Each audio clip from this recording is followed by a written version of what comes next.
We're excited to have a discussion here today with Alzbeta Klein, Director and Global Head, Climate Business at International Finance Corporation, and Christoph Jungfleisch, Head of Credit at Mobisol. Alzbeta, head it over to you.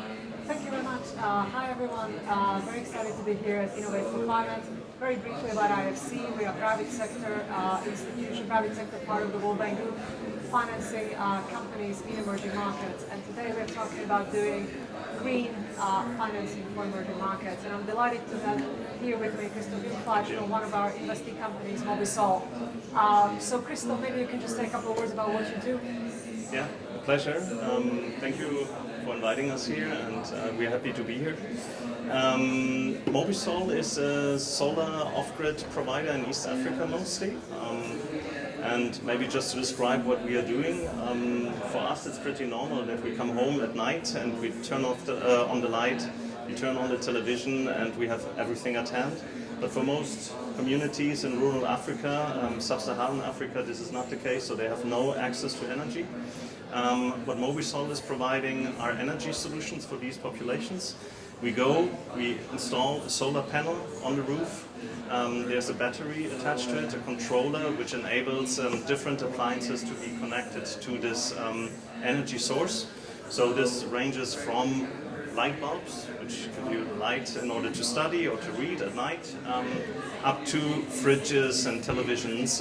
So really enabling rural communities in sub-Saharan Africa to get access to energy and promote energy inclusion. Excellent. So can you tell us about the scale? How far did you get? Which countries are you targeting, and what have you achieved so far? Well, as of today, we are with own operations in 3 countries. We are operating in Kenya, in Tanzania, and in Rwanda. We have reached so far 80,000 rural households. So we estimate that this influences the life of approximately 400,000 people in sub-Saharan Africa in these 3 countries. We are of course targeting a much wider expansion via different models, be it via our own operations or be it via partnerships with financial institutions, with last mile distributors, etc. But that's the future. As of now, 80,000 families we have reached. And how about the economics of the model? How about replacing kerosene with your solutions? What are the savings that average household would see, and how do they use their savings? This depends very much on the system you are installing. So if you are talking about very small systems, they can replace usually only light bulbs, which are kerosene lamps, which are then replaced by light bulbs. But of course, if you go to bigger systems, you can also use them in order to have the replacement of cooking with kerosene, which is what we are more focusing on. So we are providing larger systems. The average savings the household can have range between $7 and $15 per month, which is mostly offsetting, at least for smaller systems, the cost of the financing. So we are financing all customers. We provide 36 months, so they cannot afford to pay the system in one step. So they have 36 months via a very flexible schedule to pay back the system.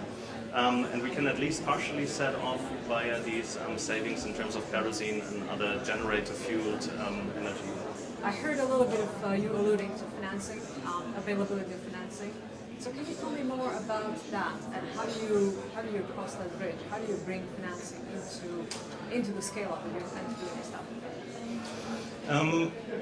Well, honestly, if you would have asked us probably 12 months ago, we would have said access to finance is one of the main bottlenecks.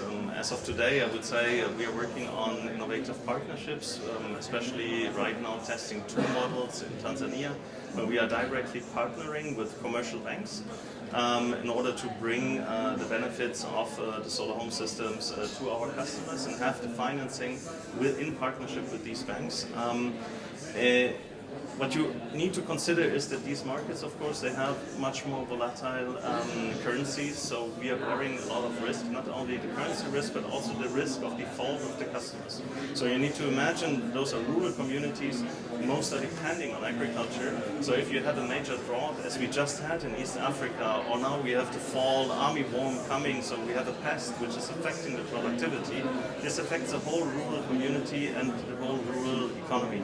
So it is up to us, and there of course we're also looking for international partnerships, how to de-risk these investments, be it via microinsurance for crops, be it via additional products we are providing our customers in order to increase the productivity and their climate resilience. And we are working on that in order to scale up, because in the end, of course, finance is the fuel also for further expansion.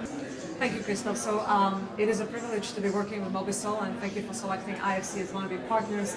I think we've heard about what governments can do, what finance can do to electrify Africa and bring energy to rural communities in Africa. So I'd like to thank you, Christoph. Delighted to talk to you, and I would like to wish you and Mobisol all the best in scaling to 8 million tomorrow. Thank you. Excellent. Thank you very Thank much. you.